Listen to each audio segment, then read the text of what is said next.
Well, good evening. Welcome back to the Brothers-in-law.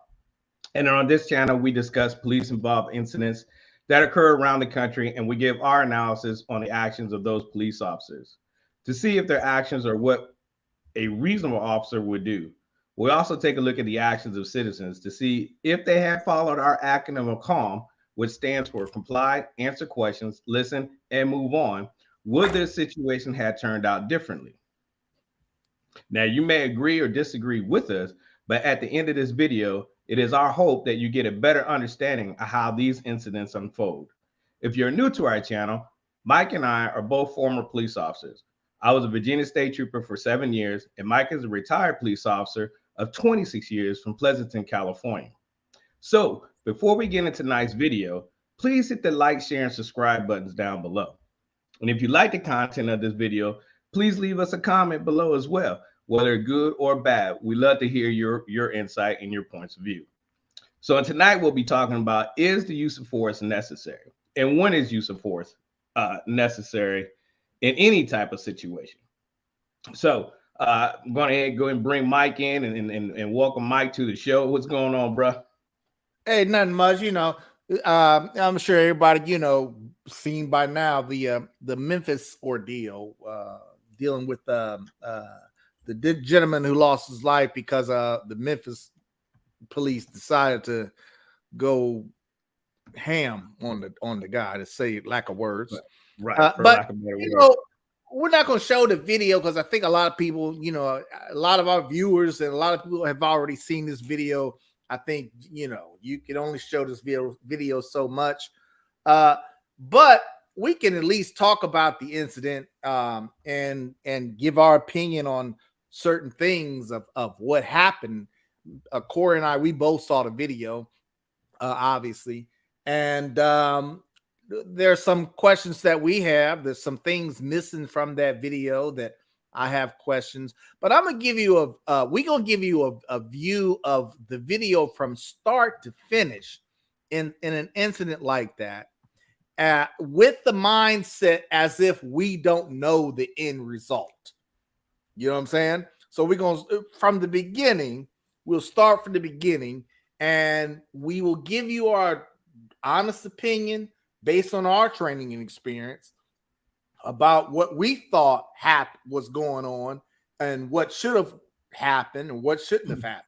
You know what I'm saying? So we're going to, what I want to key in to is, just so we don't offend people, we are not dismissing the fact that this person lost their lives. Okay.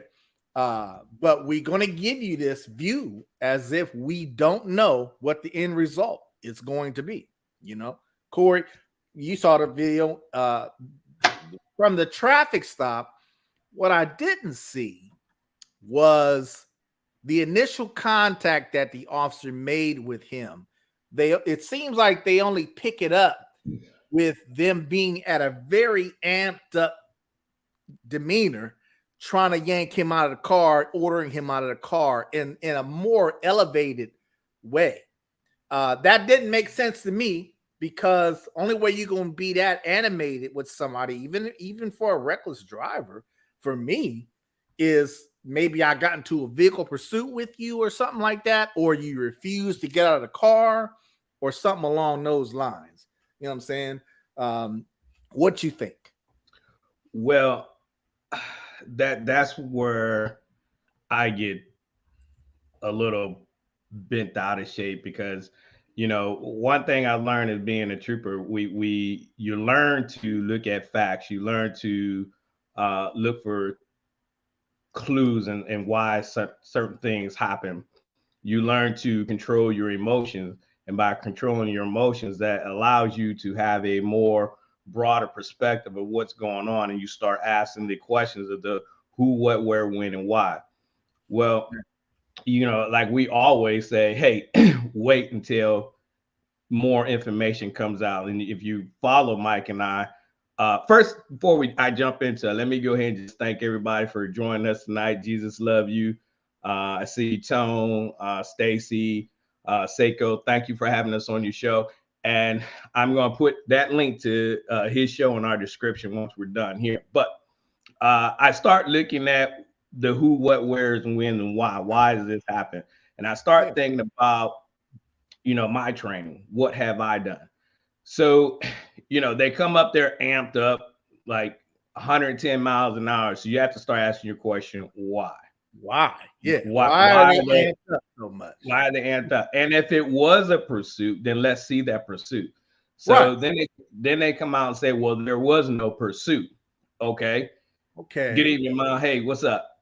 So what's the reason why you're so amped up? Like, you just don't get amped up on a traffic state. Well, I don't like using this word, but simple traffic stop. Right. Yeah. You don't get amped up like that. All right. So now as an officer, I'm thinking, okay, well, this right now off the rip don't even make sense. Right. And then so we're talking tactics. So you make your approach to the car. All right. What is your initial response as an officer? Is it appropriate for a reasonable officer to rush up to a vehicle like that? No, I don't think that's appropriate. Number one. And this is what I'm saying. I would like to see the body cam of that initial officer who made the initial approach to that driver's side to contact Tyre Nichols. You know what I'm saying? Mm-hmm. It seems like. So what was the problem? You want to know what was the probable cause for the stop? Well, okay. So what I'm saying, Mike, is, okay, so you had to have a reason to conduct the stop. You just can't say, oh, it was reckless driving. All right, so what was the reckless driving? That's your probable cause. Well, he was reckless driving. Well, what was the actions? What were the actions? Right, I agree. Reckless driving is what they're saying. We don't know how that was established. Okay, and you know what though, Corey? When you think about that, as an officer, when I see a violation, I'm not there. You're probably not going to see body cam footage of the actual violations. You know what I'm saying? For instance, when I'm sitting, let's use the fact that I'm sitting at a stop sign looking for stop sign violations. I don't have my camera sitting out looking at the intersection to record the actual violation. I see the violation. I initiate a traffic stop.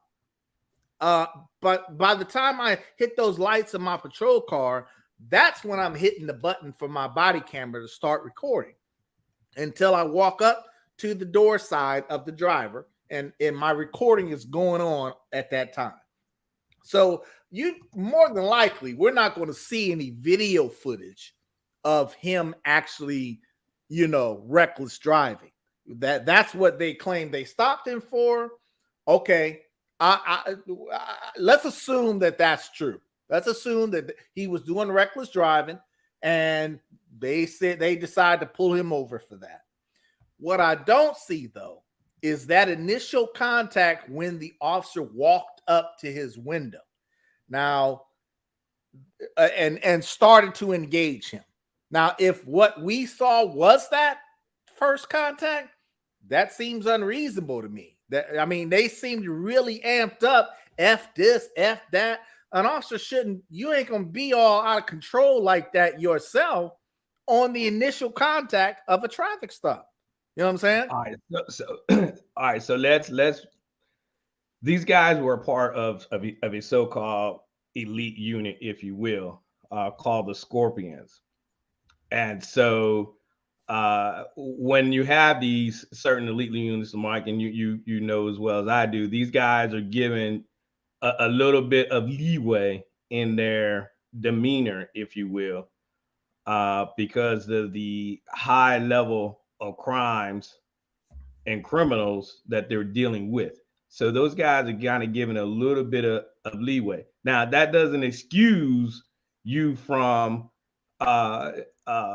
disobeying your department policies. You may talk a certain way. You may, put a little more pressure on that wrist lock than you normally would, but that doesn't excuse you from total disregard from department policy. Right.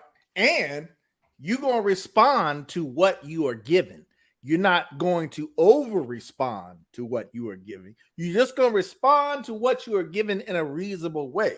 That's what a rational, reasonable officer would be doing. You know what I'm saying?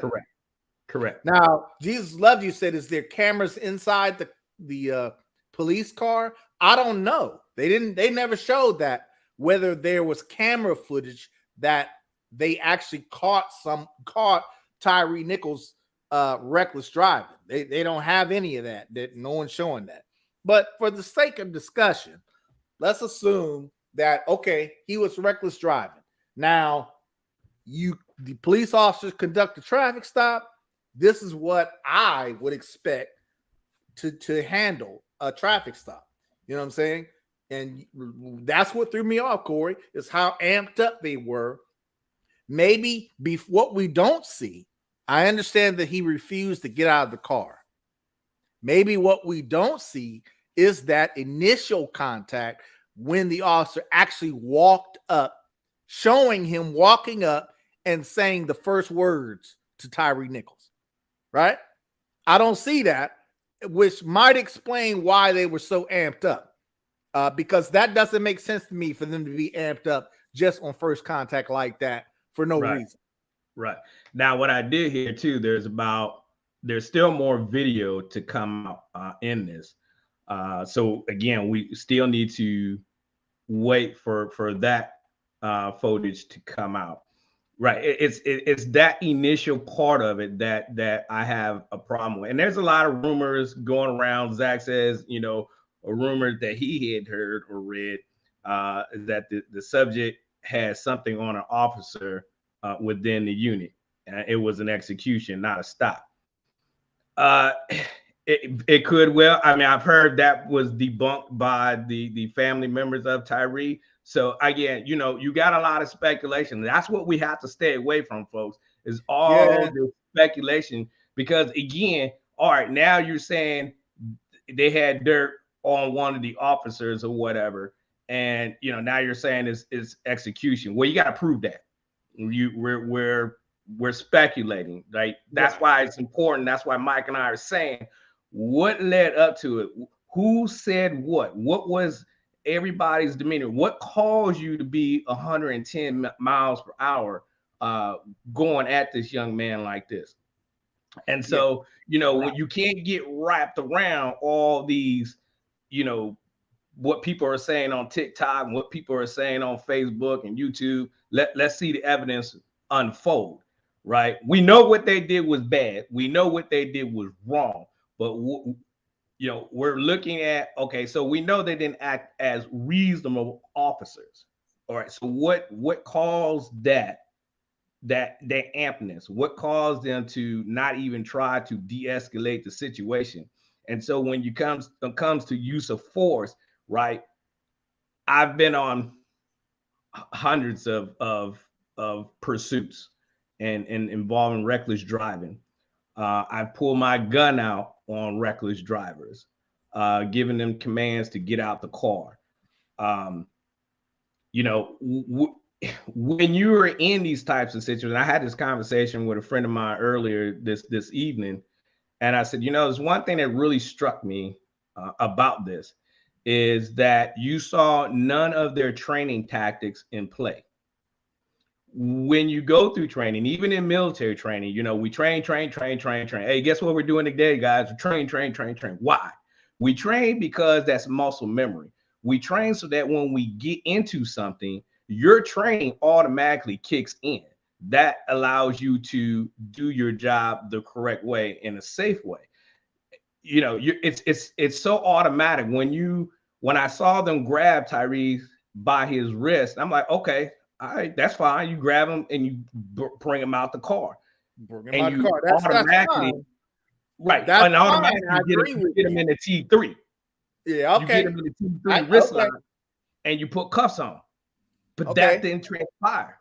Well, he wasn't complying up to that point. Okay, he wasn't trying to go over on his stomach. He was saying those things like he was going to do it, but he was never doing it. You know what I'm saying? But that's what I mean. What would cause me to pull someone out of the car is, number one, they must have refused to get out of the car. I'm not going to pull somebody out of the car unless they refuse to exit the car upon my orders. You see what I'm saying? As an officer. So that didn't make sense to me. If they just decide to run up and pull him out of the car just instantly, that's kind of strange. I mean, what did he do that caused them to contact him in such an elevated way to use that kind of force to pull him out of the car? They don't show that. I don't know what he did that caused that. Maybe he didn't do nothing. Jesus, or who said, somebody, Jesus love you, Zach, one of them, made a good comment about reckless. Yeah, Zach made a good comment. He says reckless driving is so loosely defined. You could drive 4 feet to the left and get pulled for that. Rule of thumb in California, California anyway, really usually reckless driving, rule of thumb is you had to have at least 3 vehicle violations for reckless driving for you to be able to establish that someone is driving recklessly, unless it's something like you're speeding 100 miles an hour through a school zone. Okay, well, yeah, that could be reckless driving. You see what I'm saying? It wasn't something that was easily established by officers. You really had to have some serious driving actions to say that someone was driving recklessly. So that whole loosely defined, it might be loosely defined, but it's got to be sufficient enough for you to establish that it was reckless. Because when you get to court, you got to show that it was reckless, and this is why. You know what I'm saying? He was driving 100 miles an hour on the highway. And correct me if I'm wrong, Corey. On the highway, if you are driving 100 miles an hour or above, that's automatically reckless driving, right? Well, see, that's where it's different in every state, and this is why we encourage people to Google reckless driving in whatever state you live in, and you'll pull up your state's law for it. Here in Virginia, reckless driving by speed is defined as anything 20 miles over the posted speed limit, right? So if the speed limit is 70, if you're going 80, you can't use the excuse, well, I was only doing 10 miles an hour. Now 80 and over is reckless driving here, but even though the speed limit may be 70, if you're doing 81, guess what? You're reckless driving. So if the speed limit is 55 and you're doing 77, yeah, that's reckless driving, right? By speed. But you also have reckless driving that also includes failure to maintain control of the vehicle, to include bodily harm or taking a life, right? So it's different wickets, if you will, or box that need to be checked in order to say, okay, was it reckless driving by speed, or is it reckless driving because you failed to maintain control of the vehicle? Okay. Right. Yeah. So we had to be careful, what is reckless driving. So my mom says there was nothing recorded of the reckless driving. Well, if they didn't have dash cam going inside the vehicle, that doesn't mean that it necessarily still didn't happen. See, yeah, that's what I'm saying. These things all have to be proven, right? I can't just say I have to prove it was reckless driving. I'm gonna put that in my report, or I'm gonna write you a summons for reckless driving. Then I got to be able to articulate why you were reckless driving in the court of law.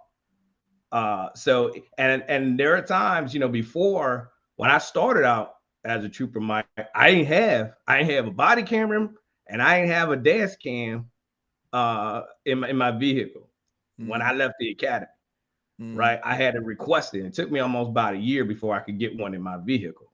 So everything that I testified to in court, I had to make sure I had all my I's dotted and T's crossed, and I documented everything so that it was the burden of proof was on me. I had to prove beyond a reasonable doubt that this citizen was reckless driving, right? Even though I didn't have body cam. So when the judge heard it, he's like, well, ma'am, sir, what do you have to say? Well, it wasn't me. Well, that ain't gonna work. The trooper proved beyond a reasonable doubt that you were reckless driving. From pictures, from witness statements, from whatever. And so that's if they didn't, Mom, have dash cam video in their car. Now that's what they got to do. They got to gather.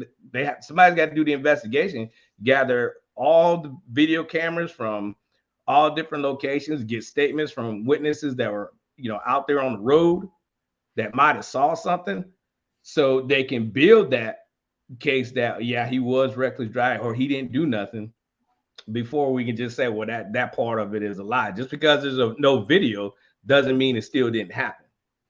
True, that's true, and also there is also an element of the officer's word against the citizens. Sometimes you don't always have recording of the actual violation.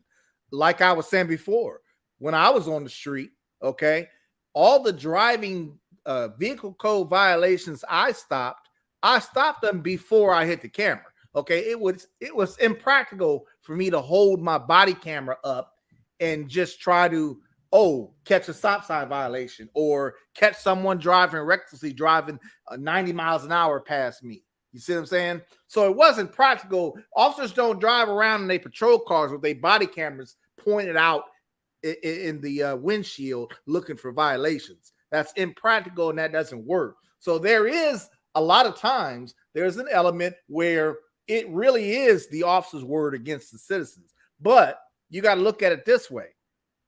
If I say you ran a stop sign or I say you was driving reckless, I don't have any motivation to lie about that. I'm not getting anything out of that to lie about that. I don't want to write you a ticket if I don't have to. You see what I'm saying? Right. I'm not trying to go to court if I don't have to take time out of my weekend or whatever it is to go to court on you by lying about it. You know what I'm saying? I don't have any personal connection with that citizen to motivate me to say that citizen did something without me actually seeing it.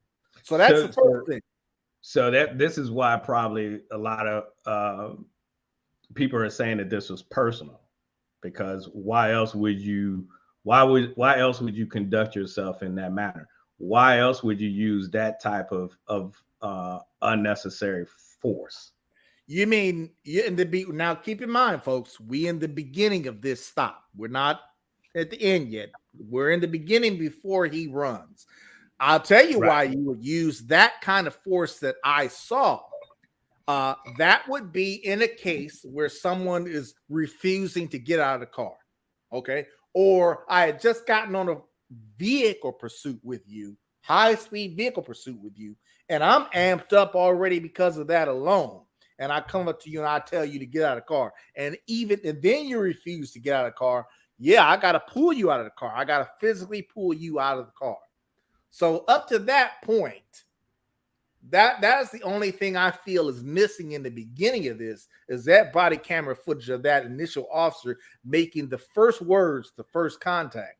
Because what would cause, like you say, Corey, what would cause them to have such an aggressive, demeanor getting Tyre out of the car? What would cause that? You know what I'm saying? Now, was he complying? Did he follow calm acronym? No, not to this point. He didn't comply. He didn't get out of the car. He didn't turn over and didn't put his hands behind his back. Matter of fact, when he got out of the car, he said, "Y'all doing too much." That's not words from someone who don't know what to do. Tyre was almost 30 years old or something like that. I understand. So he should know. But here's the thing, Mike. But like we were asked on Brother Seiko's show the other day, well, how do you expect somebody to follow commands when you got 15 different people barking orders at you? That's true. But again, we still at the beginning of this contact.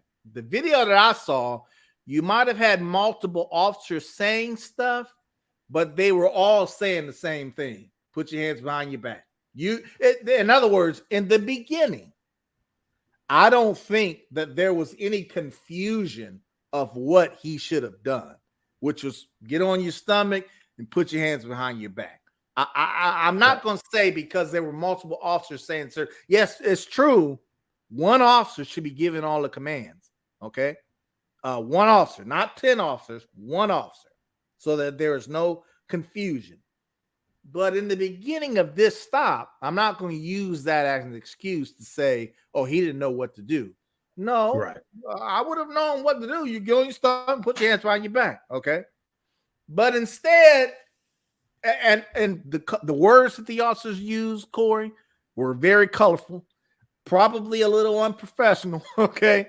But I don't yet really have a problem with the initial stop, assuming that he was reckless driving. They did stop him for a violation, and assuming he refused to get out of the car. Okay. If he refused to get out of the car after reckless driving, I don't really have that much of a problem with how that went down. But he takes off running. But that's Zach's question. It's actually a really good one. He says, so can an officer pull me out of the car for any reason? Should there be a bigger reason, i.e. warrant, wanted, doing something so belligerent it makes you get me out?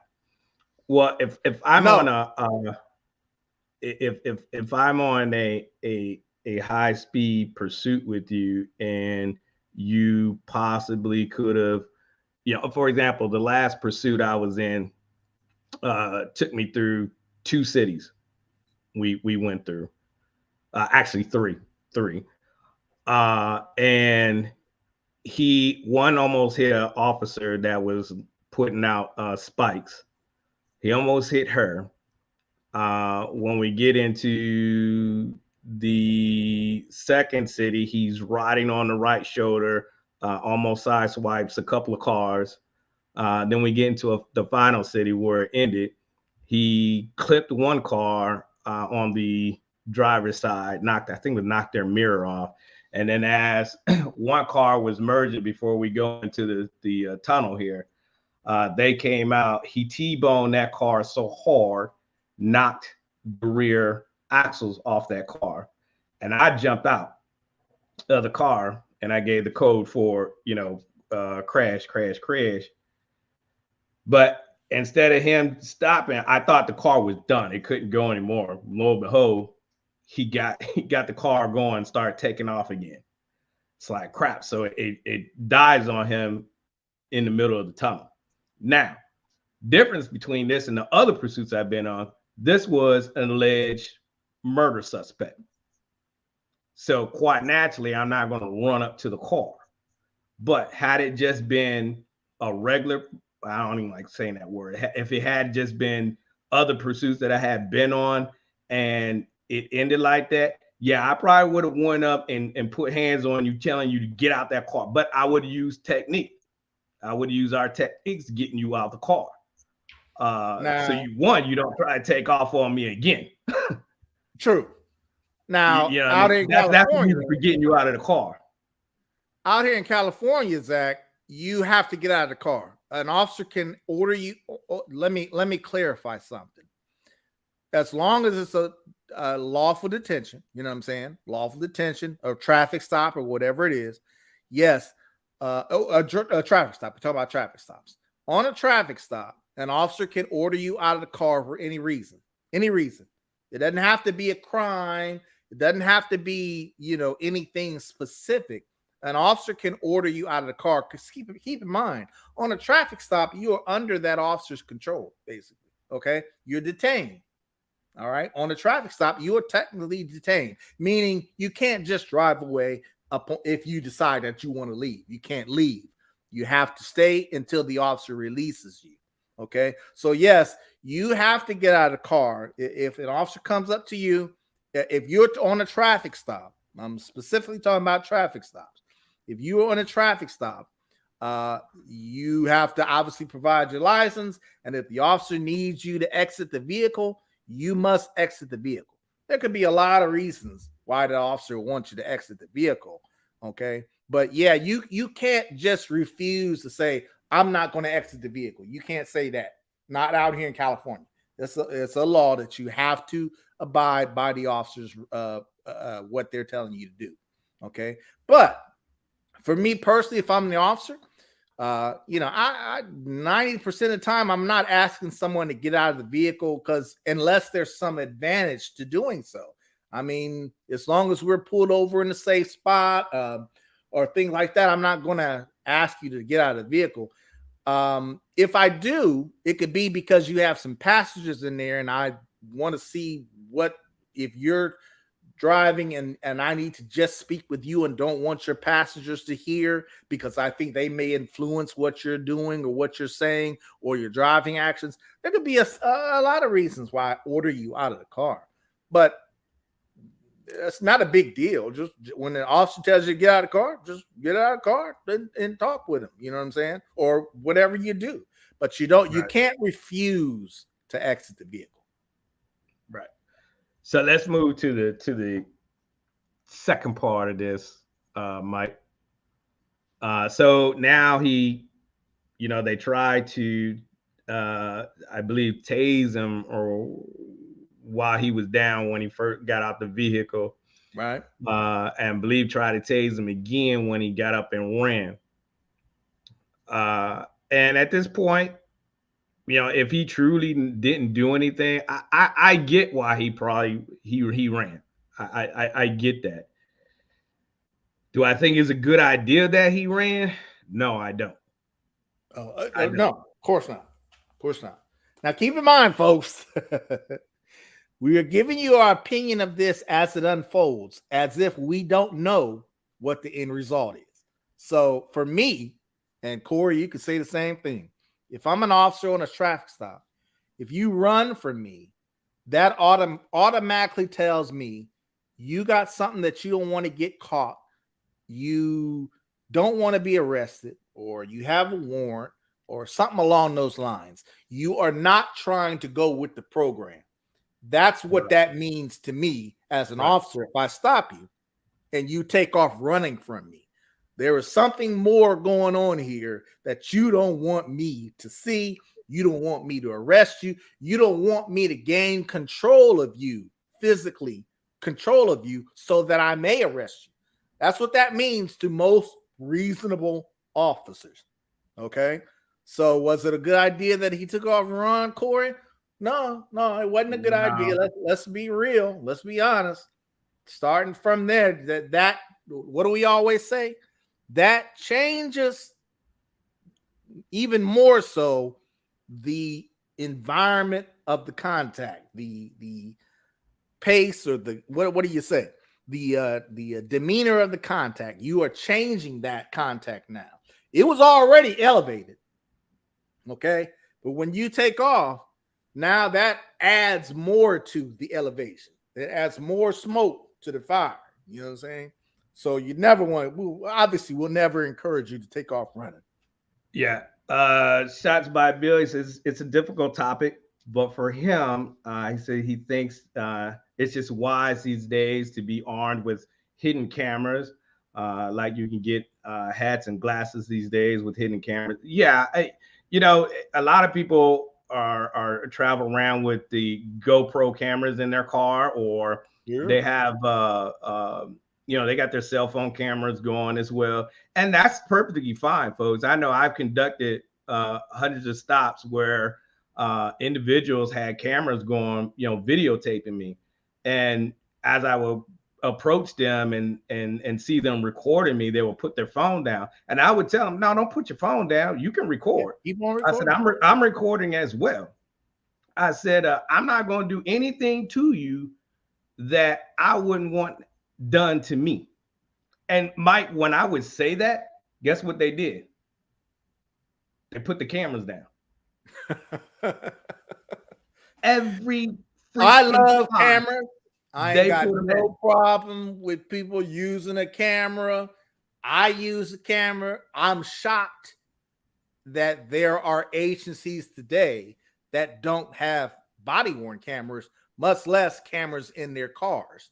You know what I'm saying? I love cameras. You know what I'm saying?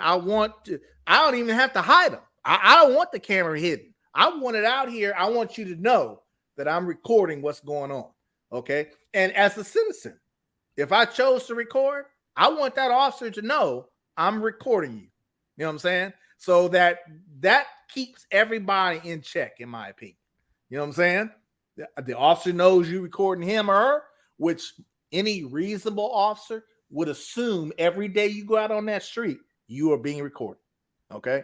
And I want that citizen to know I'm recording you. So whatever you do, say or anything, I got it on camera. Okay. Right. Yeah. Well, and to Zach's response to what you just said, Mike, yeah, that seems like the going thing now. If the cops are doing something that you may not like, and it very well could be wrong what they're doing, you're assuming that your natural instinct or your right is to run. Well, look how all these things run. Now we might want to think about that. Is that something I really need to be doing? And I'll always say, don't run, because when I've shared a story where a guy took running off on me and we ended up fighting in lane 3 in the roadway. I pray to God and thank God now that it ended the way it did, but it could have ended really bad, right? That elevated me, and I'm like, God dang it! Why did every F-bomb came out of my mouth? I'm like, then you put me in a situation I don't want to be in.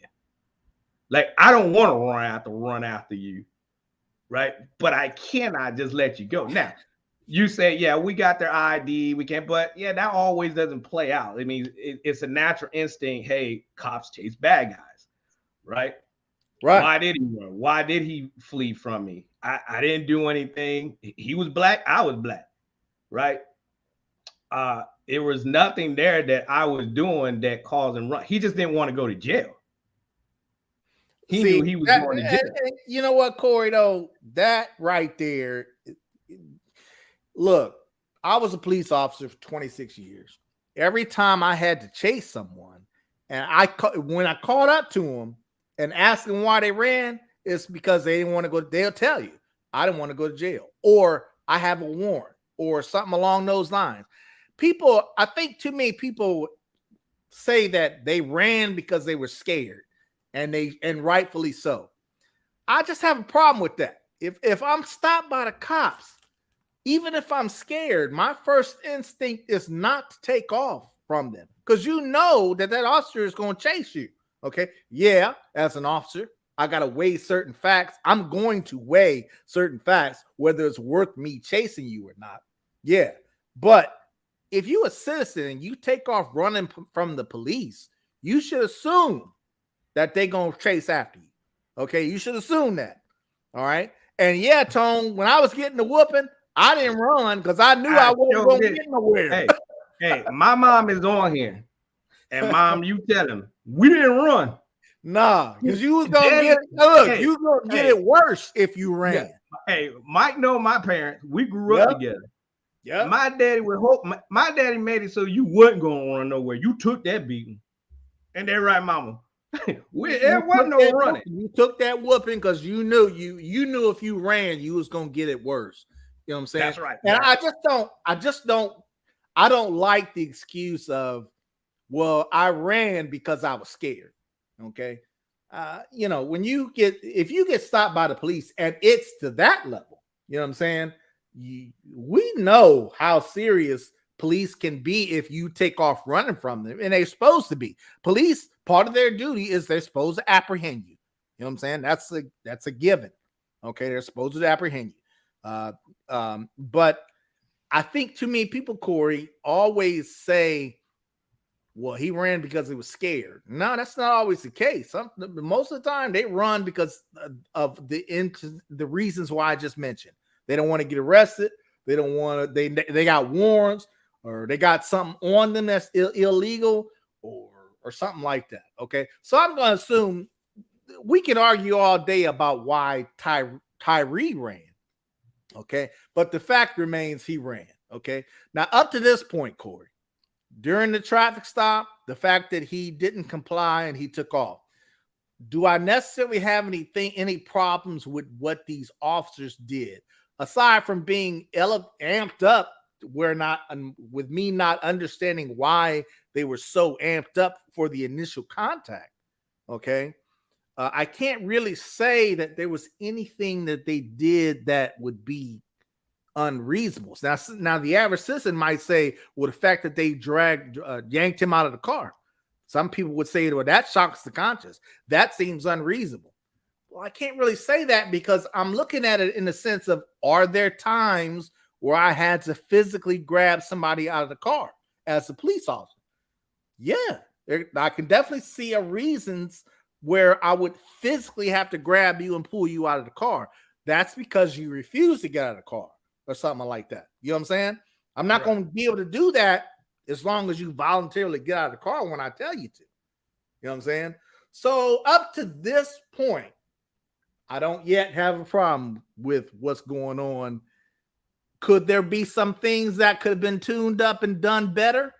Yeah, absolutely. But I'm only saying that because I don't think we have all the information as far as the initial stop, the initial contact. I would like to see more. Hopefully that'll come out. You know what I'm saying?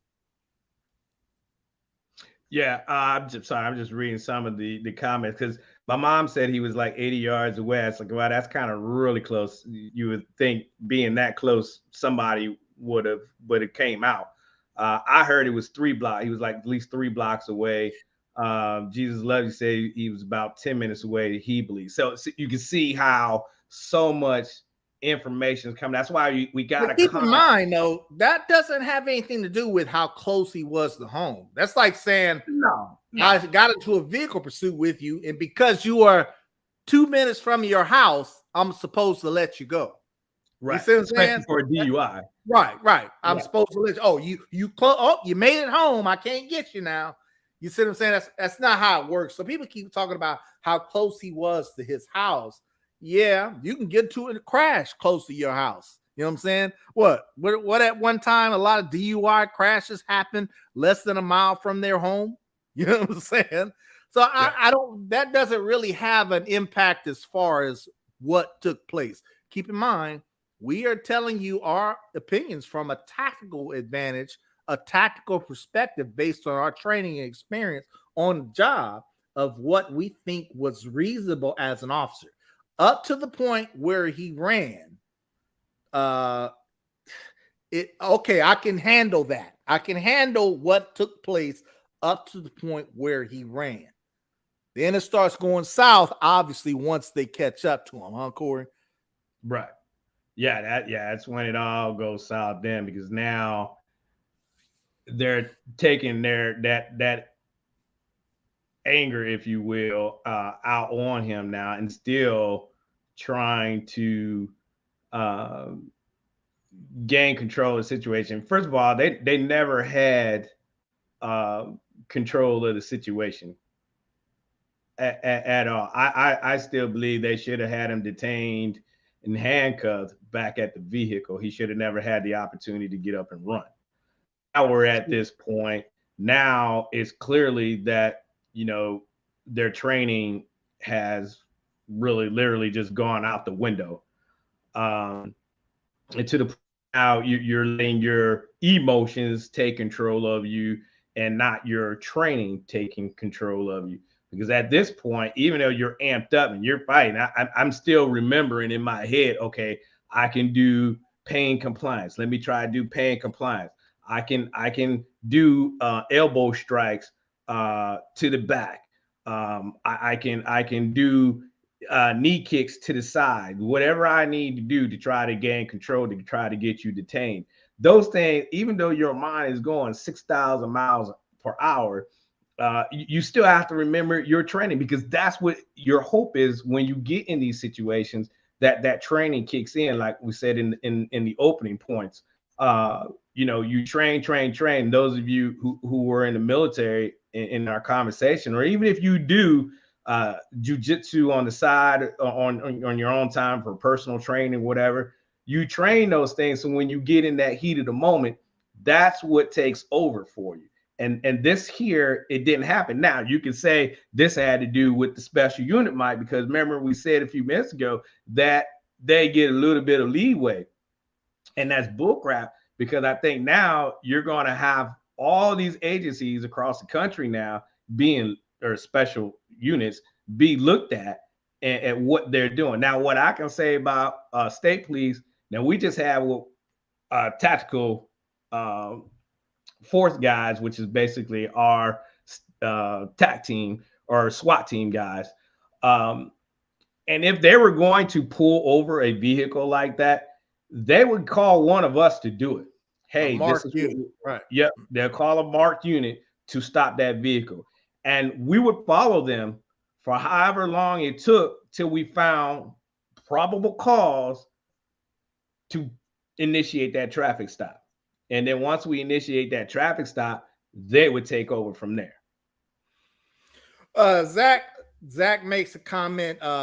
Would we have shot him or used a different tactic? Yes, Zach, I would definitely have used a different tactic, especially on the second half of this video that we saw when they actually caught up to Tyre. We definitely would have done some things different, a lot of things differently. Number one, we wouldn't have been acting like some goons and whooping up on this kid. And Mrs. Taylor, she says he might think that he would have been safe by reaching his home. That's not the case. If I'm chasing you as an officer and I'm chasing you, Mrs. Taylor, and you run into your home, guess what? That's a whole different situation. Whole different situation. That's called hot pursuit. I can actually chase you into your home. You know what I'm saying? If you run into your home, it's not like I'm on first base, so I'm safe. That's not how it works in the police. It doesn't work that way. Nah, and I had a similar situation like that one time, Mike. It always happened to me on midnight shift, right? I was on my way to the store to get my midnight cup of coffee, and this guy gets off the exit ramp just hauling butt, right?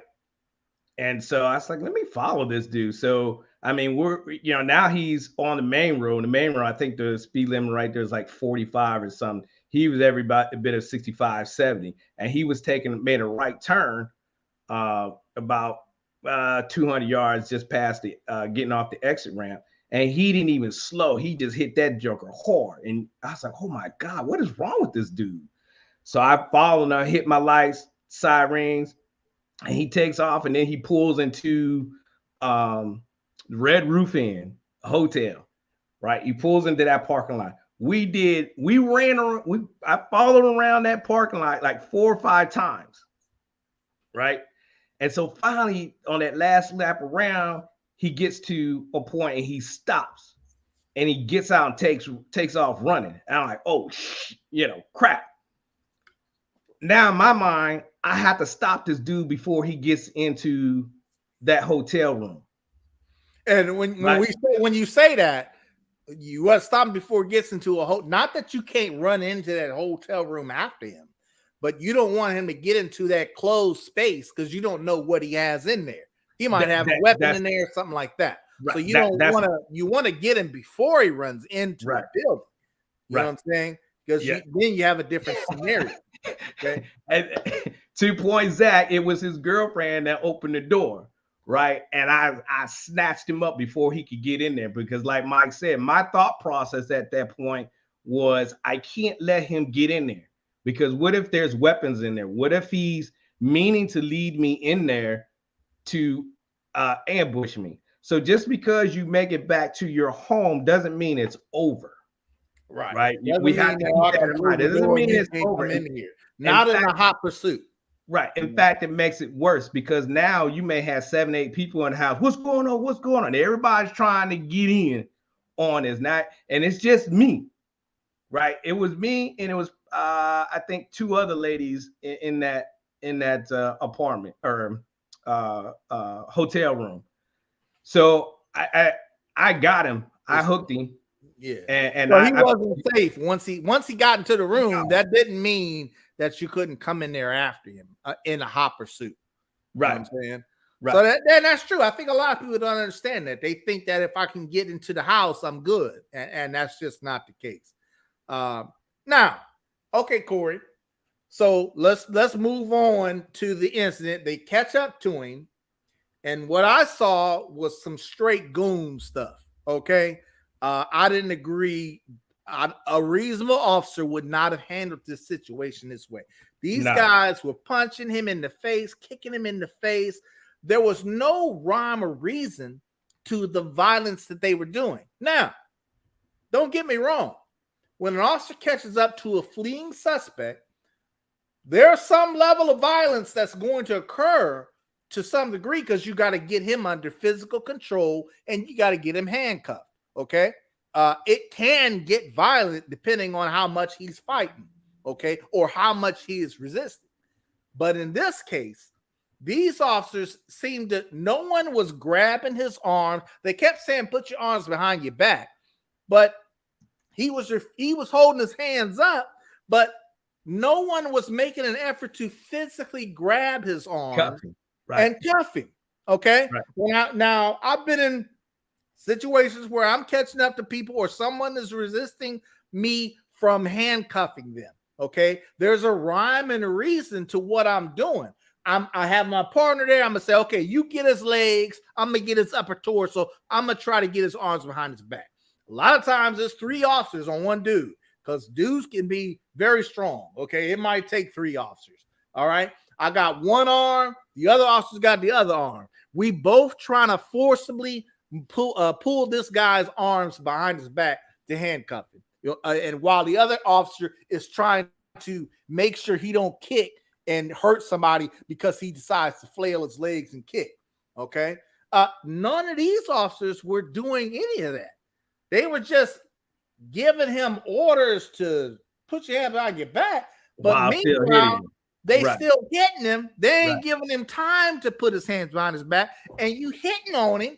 Okay, how you going to expect for him to put his hands behind his back when you continually wail on? You got to stop and go hands on, okay, and grab his arms and handcuff him.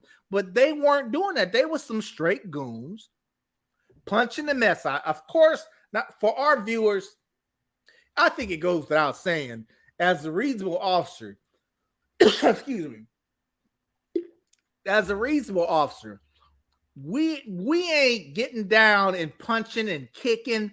The basic rule of every training of use of force when it comes to the officers using use of force, you definitely avoid the head, neck area. You don't never punch somebody in the head or neck area unless it is deadly force, and that is what one of the options you have against deadly force.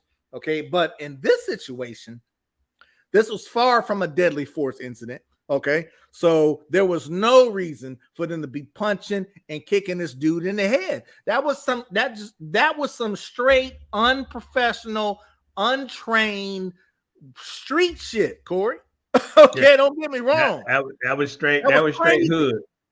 The straight hood, and then also punching and kicking him deserve to be charged, and hopefully they get convicted because that was some straight hood. They will get convicted, but see, that's at that point right there, that second part, that's when really your training kicks in, right? Like you said, Mike, nobody, grabbed an arm, because typically that's what you're trained to do. Hey, I got this arm. Hey, I got that arm. Hey, I got his legs, right?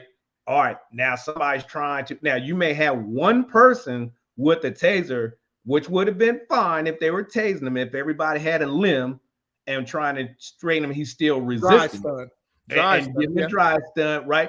And I would even been fine with the pain compliance if you're just knee him. Now, when you do pain compliance, you're on your knees and you're just kneeing him in the side, and all you're doing is trying to shock him a little bit, get with a quick strike to get that jerk reaction, if you will, to where he might flinch up a little bit, and you can get that arm into the back. But even then, you have to allow him the opportunity to follow through with what you are commanding him to do.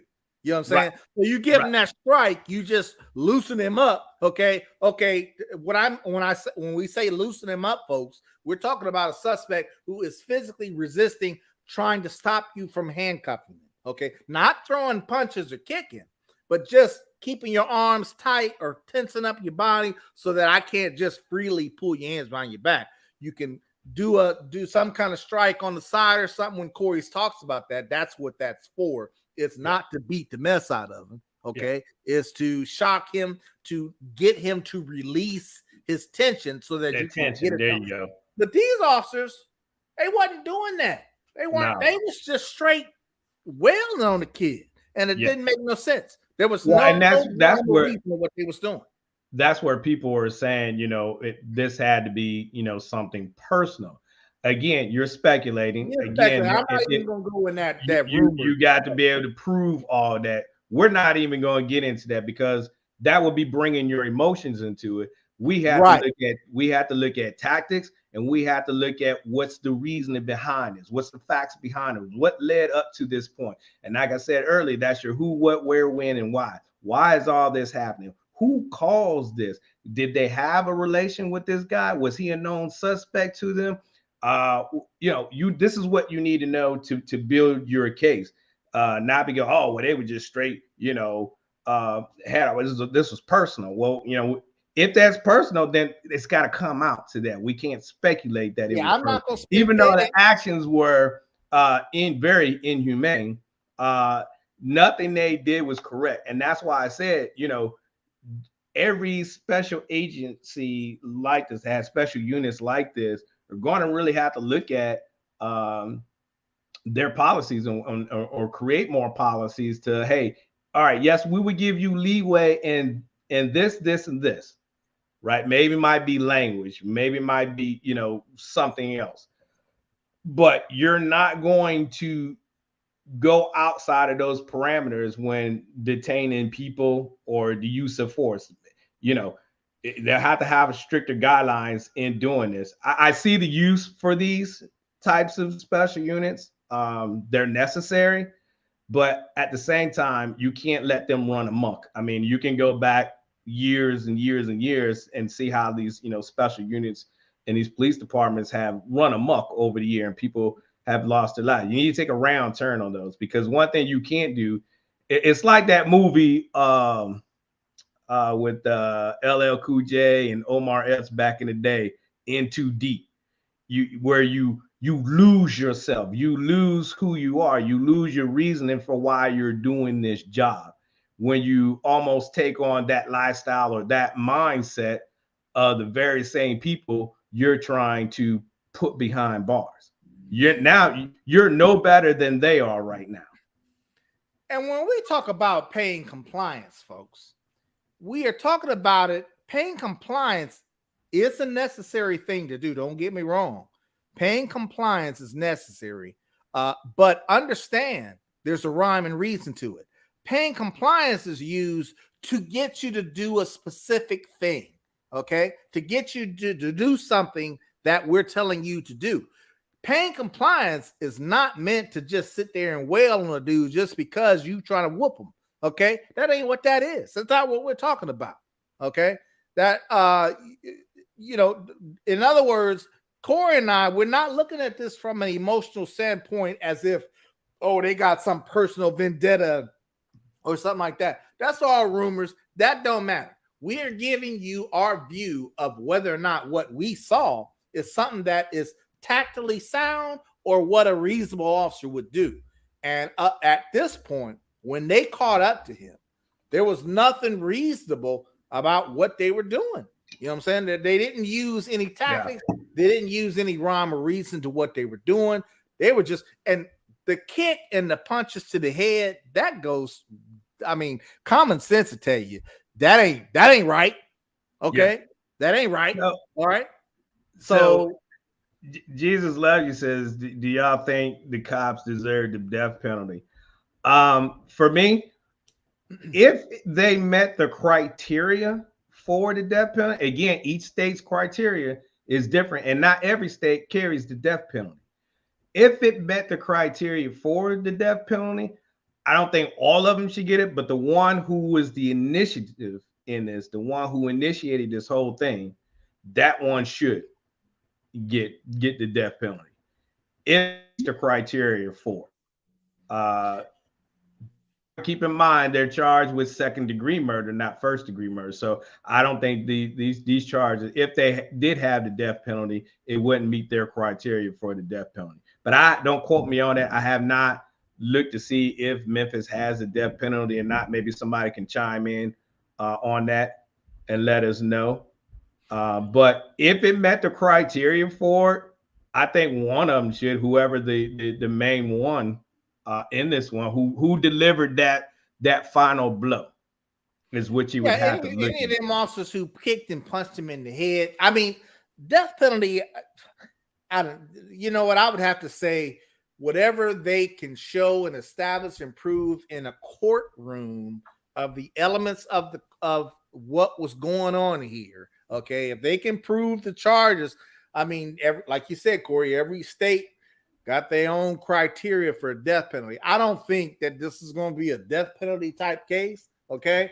Do I think these officers set out to kill him? I still don't think these officers set out to kill him. They were just acting in a disregard for his what's the word? In a reckless manner. You know what I'm saying? Punching and kicking him, they were going way overboard.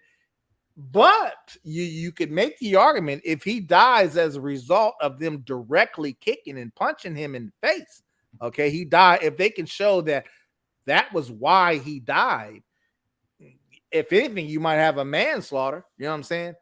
We had talked about this on Seiko's show about, first degree murder, whether it was, you got to show some type of pre or intent to kill someone. Right. You know what I'm saying? And that'd be hard to show that he didn't die until a few days later. He left that area alive. Now, here's something else, Corey. There's something else. Now, keep in mind, we're looking at this strictly from what we would do in the training experience that we have. What about following through with first aid with the guy? Keep in mind, folks, first aid for officers on the street, most officers on the street, is stop the bleeding and make sure you're breathing. Okay? Stop the bleeding, make sure you're breathing. All right? If I got those things, anything you might have going on internally, well, I'm not a doctor, so there's not much I can do about that. So he could have been bleeding in the brain or something in the head, but I wouldn't know that because I'm not a trained doctor or anything. I wouldn't know all of that on the street. Right. So when people say, well, they should have rendered aid, well, as long as you're breathing and you're not bleeding to death, right, there's not much else I can do unless I'm seeing something, that causes me to. But then you had medical personnel on the scene eventually too. Now they would have to speak for themselves as far as what they would do in this situation. I don't know. But I'm speaking to you from an officer's perspective.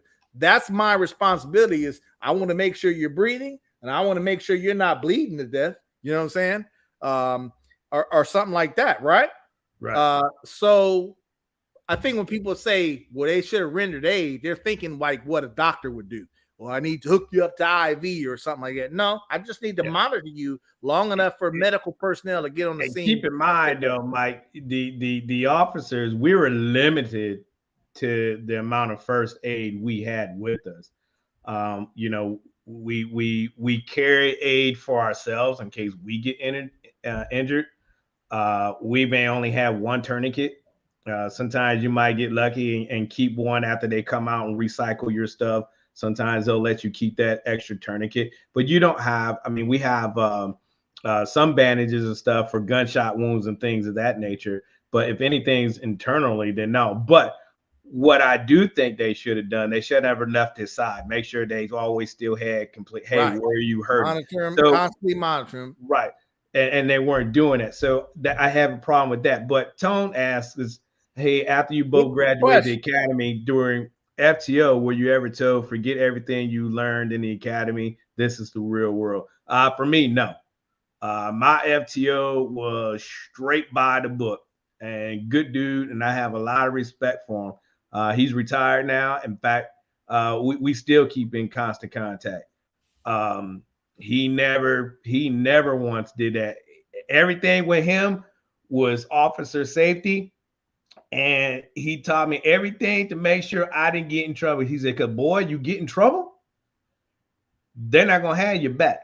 He said, if it ain't in the policy, and anytime you feel like you're going to second guess yourself, let it go. Now, and I passed that on as I became an FTO, which stands for Field Training Officer. I would train my young guys and girls coming out of the academy the exact same way. If you're not confident within yourself on this, let them go. Give them a warning, let them go. Or if you feel like, should I get them out the car or not get them out the car? Don't do it. Let them go. There'll be another time that they'll get caught. They'll have their day. But you don't put yourself in a position where you're guessing yourself and you guess wrong and now you're in the wrong, right? If you ever had any doubt of what to do, don't do it. Right. For me, I see what you're saying, Tone. I see where you're going with that. I may not have been told in those exact words, but there is some truth to that. Forget everything you learned in the academy. This is the real world.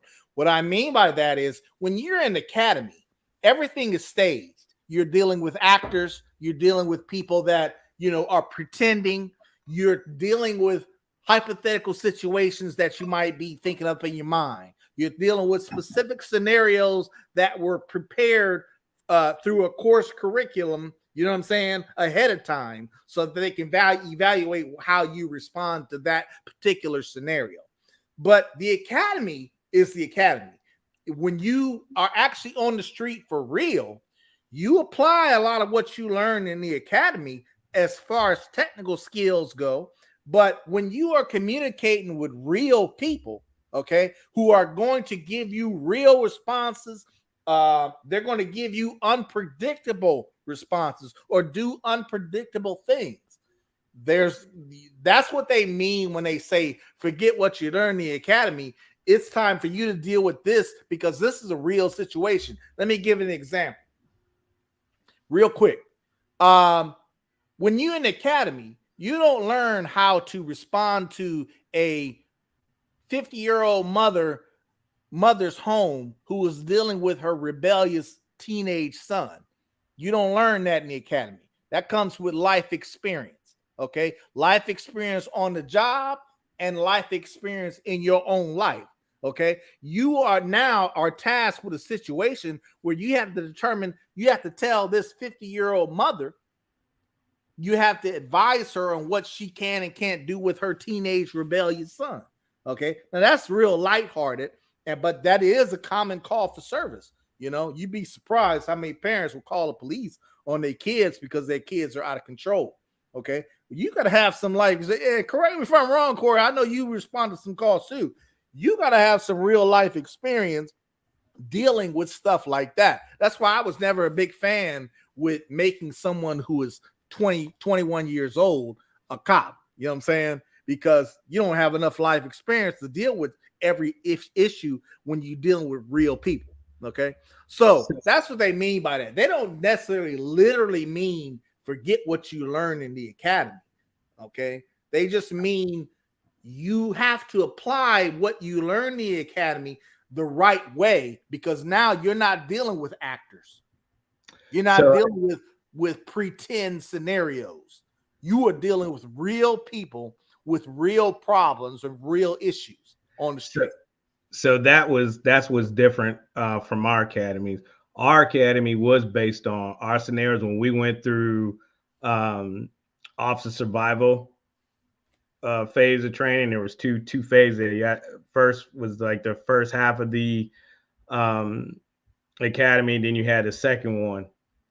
And each one of our scenarios that we went through were all real scenarios that they put us through, because they want us to know and these officers, these troopers that played the subjects or the victims in these scenarios, the role playing, they played it to a T.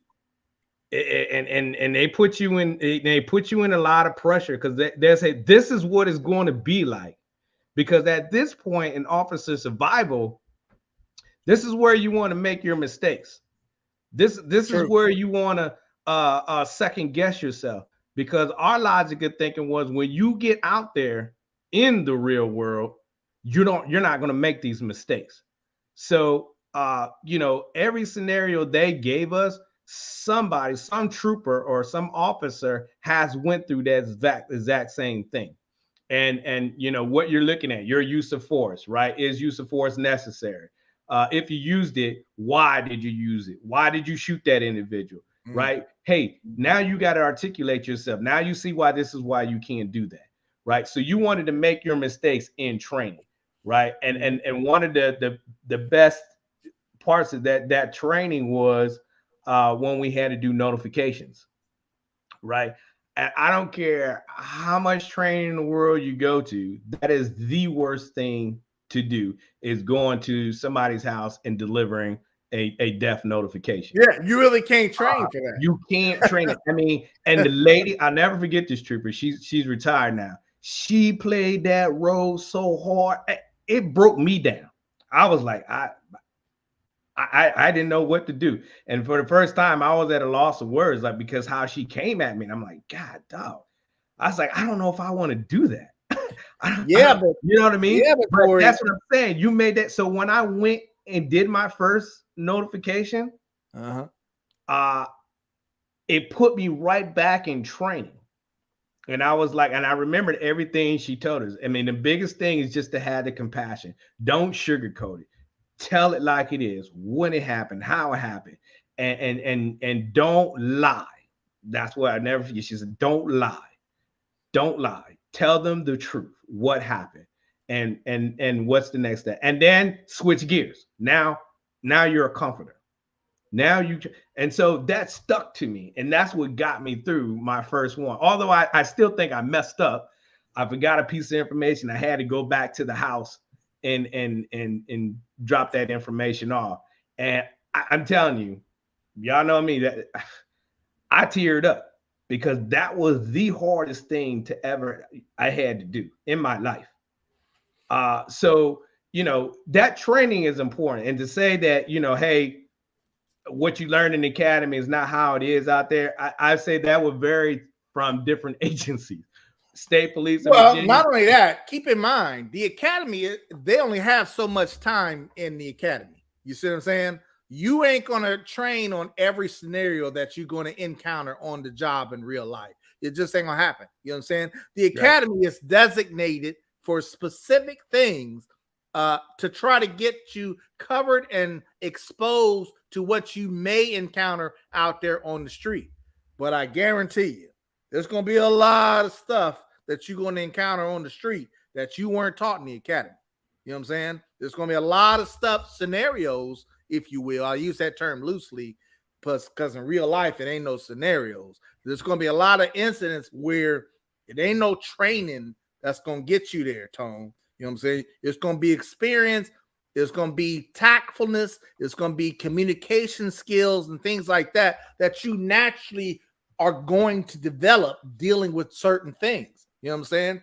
The academy is great, and you should never forget what you learn in the academy, because and keep in mind, I'm sure the academy has improved today than even before, because there's so much. And Corey, you know what I'm talking about. There's so much new things, other things that officers are exposed to today that they may not have been exposed to back over 20 years when I was in the academy, right?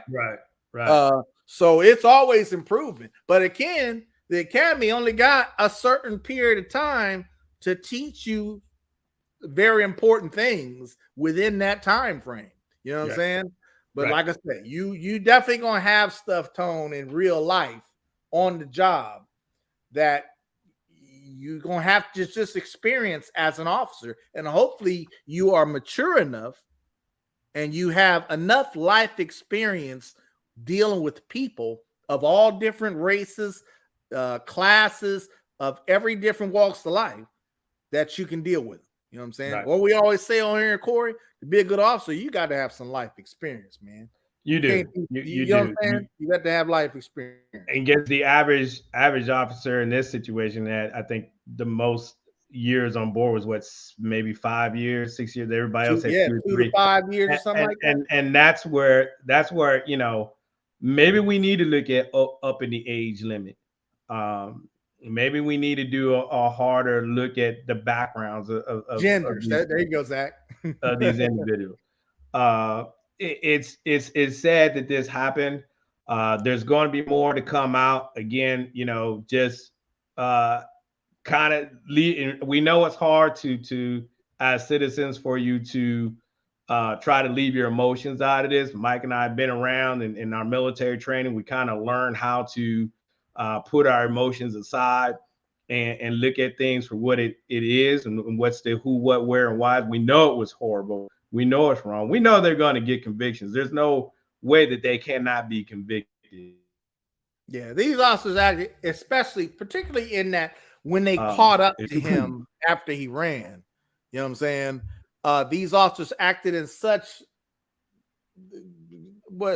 acted so poorly that a lot of emotions come into people's play, and they will question, well, did they have a reason to stop him in the first place? Was this all a setup? And then all the rumors and stuff start inserting themselves into the situation. Well, he was messing with somebody's girlfriend. We ain't gonna get caught up in all that. We just gonna tell you the facts of what we think we would have done as officers, whether we think they were doing something within reason as an officer. You know what I'm saying? And the second part, when they caught up to him, there was nothing that I thought they did within reason. No reasonable officer would do what they did.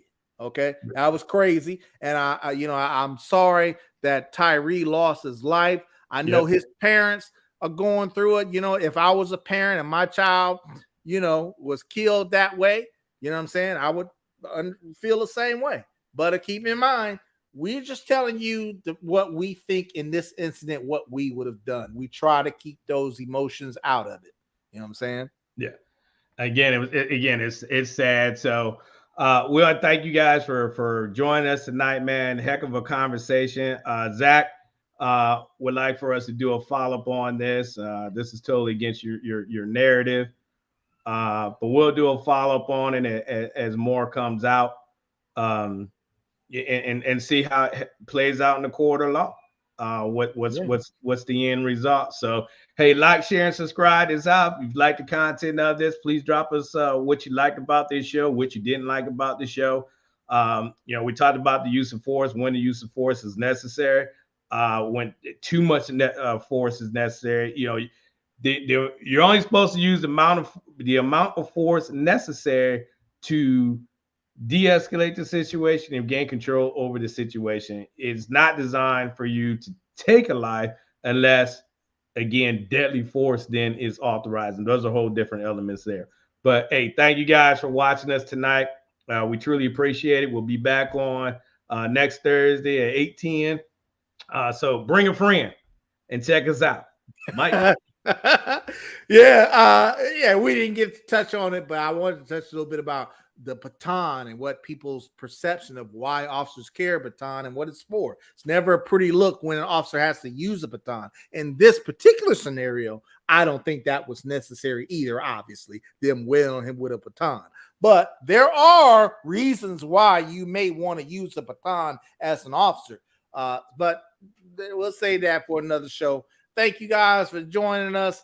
This is a difficult situation because every time, one of these things happen where we see officers are acting poorly and could have done this better or that better, it's another black eye to police.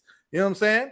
I was a police officer 26 years. I'm proud to have been a police officer for 26 years. I still believe it is an honorable profession, given the right people in that profession. You know what I'm saying? In that, being that police officer and that community, you know what I'm saying, is a huge responsibility. You know what I'm saying? Yeah. So it's unfortunate that incidents like this happen. And I hate to say it, Corey, but police will always have to use force. And I don't think this is going to be the last time that we're going to see an incident of excessive force. You know what I'm saying? But we'll talk about it when we see it. Okay, thanks for joining us, y'all. Well, we'll talk about it. We'll give our honest analysis on it, whether you like it or not. At least you're always going to know where Mike and I stand. So we love y'all. Thank y'all for joining us. Zach, Jesus love you. Miss Brenda, Anthony, Stacy, Mom, Shots, what was it? Shots fired? Was it Shots by Bill? Thank you for joining us, man. We greatly appreciate you joining us tonight. And share this out, please, and bring more people into the conversation. The more we get this, the more we can help educate people on why these things happen, and if it's what a reasonable officer to do, the more we're prepared to, when we get into these situations, what we should and should not do. So we'll see y'all next week. With that being said, we are out of here. We love you. God bless, and good night. Peace.